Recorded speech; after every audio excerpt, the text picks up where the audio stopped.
على سيد الأنبياء وأشرف المرسلين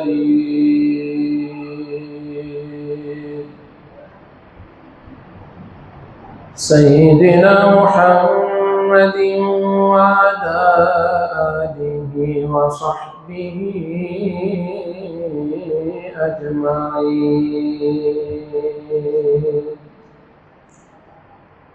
أما بعد، فقد قال الله تبارك وتعالى في القرآن المجيد والفرقان الحميد: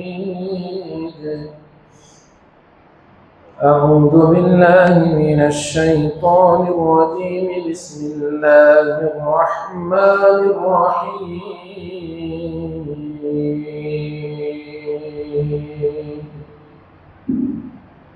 فلا اقتحم العقبة وما أدراك ما العقبة فك رقبة أو إطعام في يوم ذي مسغبة يتيما ذا مقربة أو مسكينا ذا متربة ثم كان من الذين آمنوا وتواصوا بالصبر وتواصوا بالمرحمة أولئك أصحاب الميمنة. صدق الله مولانا العلي العظيم. وقال النبي صلى الله عليه وسلم: الناس شركاء في ثلاث: الماء والكلأ والنار، أو كما قال صلى الله تبارك وتعالى عليه وعلى آله وصحبه وبارك وسلم تسليما كثيرا كثيرا كثيرا. سبحانك لا علم لنا إلا ما علمتنا إنك أنت العليم الحكيم. اللهم انفعنا بما علمتنا وعلمنا ما ينفعنا وزدنا علما. رب اشرح لي صدري ويسر لي أمري واحلل عقدة من لساني يفقه قولي.